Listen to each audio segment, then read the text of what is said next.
efficient. He was nightmarish last night. And you should have been applauding every dribble that he took. Why?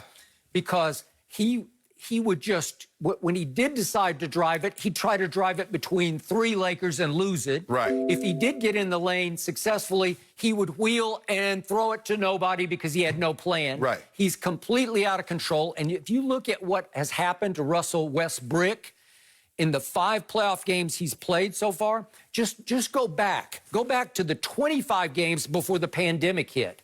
He was rolling. Right. He's averaging, in those 25 games, he was 32 points, 8 rebounds, and 7 assists. Yeah. Not exactly Oklahoma City triple-double for a whole year numbers, but still the 32 points and 8 and 7, shooting 52.7% from the field. That's extraordinary. That's championship basketball for the Rockets. Right.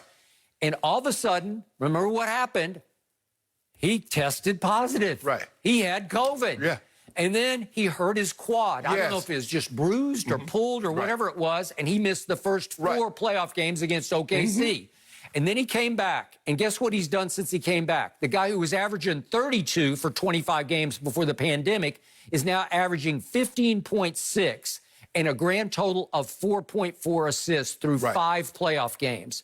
He is shooting 39% from the field after 52.7 in those 25 games. He's now shooting for the playoffs 17% from 3, and he's making a grand total of 47% of his free throws.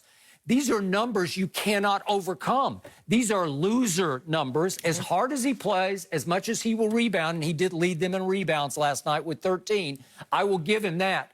He has become an offensive liability. What were you able to do that you didn't do in game 1 last night? You doubled James. Why were you able to successfully do that? Because usually he just gives it up to Russ, and it's flying at the basket, and he's going to dunk it or get to the free throw line. Last night, I don't know what got into him. Russell Westbrook just stood still, caught the ball. They dared him, which they should. They should just, all 5 Lakers should just go sit underneath the basket when he's got the ball. So in other words, they did to Russell what the Rockets had did to Rondo on Friday night. Dare him to shoot. Well, that was his first game that he had played. But Skip, you just mentioned the man had COVID. The man had a strained hamstring, a quad, and so he's trying to get back in shape, but you don't factor that in. So what the hell was Rondo? Rondo missed 6 months, remember? I don't really care right now about Rondo because he helped you more than he hurt you. But Skip, see, that's the thing, though. You said, okay, Rondo helped us last night. What about Friday night? Russ helped them Friday night. Then all you do is harp on the net. Come on, get a guy credit. Okay, I give him credit. Rondo played great last night. He was a big factor last night, and his on-ball defense of James bothered James because he stole it from him once and laid it up, picked his pocket. And James has a little bit of trouble with Rondo because he can't get his handle going as smoothly. But still, they doubled James much of the night. And James still had a very good game, right? That'll work. He's James Harden. Yeah, I'll take that. And yet, once he doubled, Russ would just stand at the three-point line, and Russell attempted the most threes he's attempted since Christmas Day. Think about that. That is just wrong, wrong, wrong. And he obviously went 1 for 7 from 3. In the fourth quarter, he had 3 wide-open threes. Just wide open. Just here, we dare you. Go ahead, Russ. Shoot it. He missed all 3 of them. That's a potential 9 points. What's the final score of this game? So let me get this right, Skip. They make 22 of 53 threes. You want them to make 30. Well, Markieff Morris made 4, so sometimes people have aberration nights. Okay, what about P.J. Tucker? Remember the last game he played? He was 1 for 7. He might have been over from the three-point line. He drove the ball and put it in. Last night, he was 4 for 7. Are you factoring into that? All you do is factor in when guys of the Lakers play well. But you don't factor in when any of the other auxiliary guys play well for other teams. I don't care about all those. I care about Russell Westbrook is the co-star of the Houston Rockets, and right now he is killing them. If you look at their starting lineup last night, if you look at the first 4 besides Russ, look at the numbers they put up. It goes 8 of 16, 7 of 10, 5 of 10, 6 of 12, and if we go to one bench player, 5 of 10. So that's the 5 best players on the Rockets last night, including Daniel House, go 31 of 58. That's over 50%. And my guy, Russ, he goes 4 of 15 and 1 for 7 from 3. It's a killer.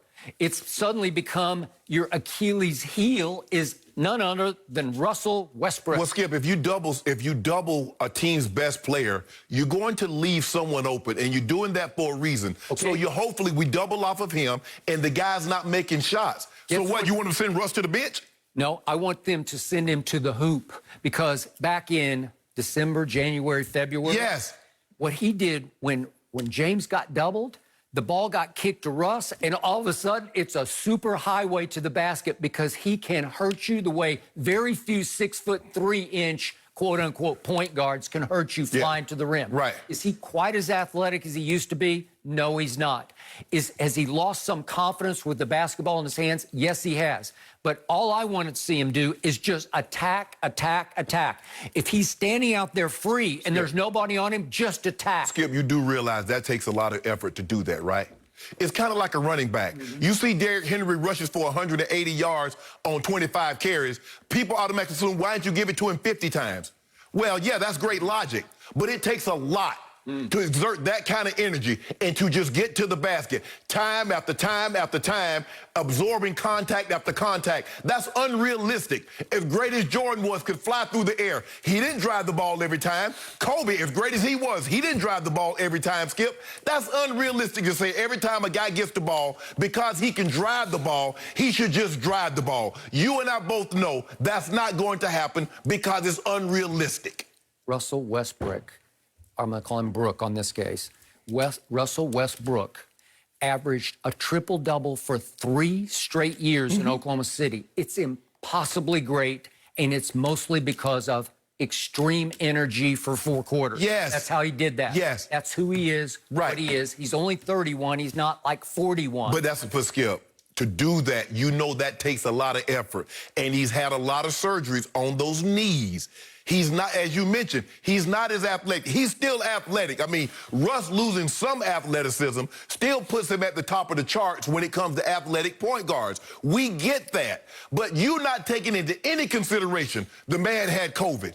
You're not taking into any consideration he was out for 2 weeks with a strained quad. You don't take any of that. You just think he should just pick right up where he left off. It doesn't happen. 5 playoff games. And yet he had one